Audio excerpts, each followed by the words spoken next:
So this heat pump runs off a Toyota engine. That's an engine, gasoline powered, well, natural gas powered.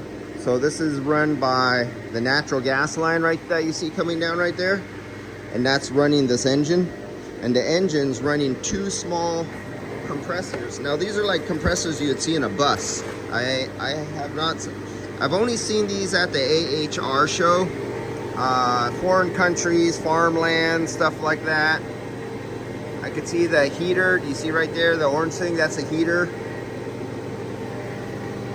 So in case they're in cold weather climate and they're outside, refrigerant doesn't migrate back to the compressors and hydrostatic lock the compressors. Now check how hot this got. So they were having a problem with oil. They got a low oil return code. They put more oil in it, ran it some more, and then they got a month later like the low excuse me, oil return code, and it actually melted the silicone wrapping. So you see this has the insulation, and then it has like that high temperature wrapping. It melted the high temperature wrapping. So you know that compressor got really hot. When I smelt the refrigerant, it does have that burnt oil smell. It's a good thing to have good quality PVE oil inside here. It can take slightly higher temperature. And as you can see, you got a starter, a flywheel belt, a belt on two pulleys, just like your regular engine on a car.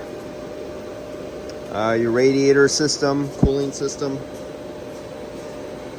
and kind of like a Tesla. Oh, this is what you could think. Think of a Tesla with a heat pump. So basically, you got an electric motor, and you have cooling system.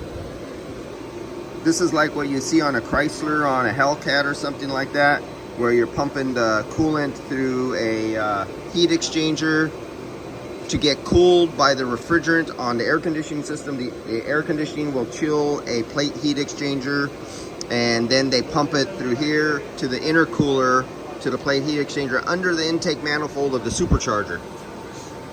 Everything is similar. If you're a mechanic, you can work on these.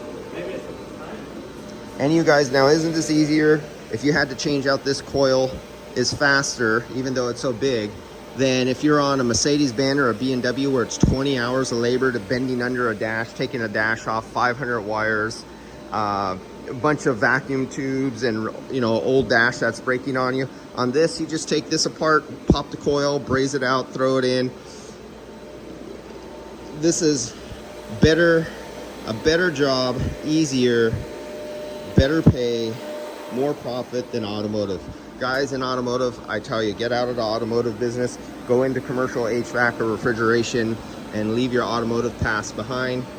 And take your knowledge from automotive after your 5 or 10 years, get good on drivability, good on air conditioning, and then switch over to refrigeration for supermarkets or commercial, heavy duty, industrial, and make some money. And if you want to work 60 hours of overtime, they'll be more than happy to pay you. When you're in automotive, the owner of an automotive shop squeals like a little bitch when he has to pay you 30 minutes overtime.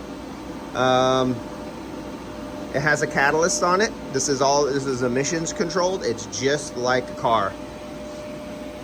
Almost. Easier to work on. Would you rather work on this engine, or would you rather work on this while it's under the hood of a Camaro or a Mustang? Look how easy and open this is.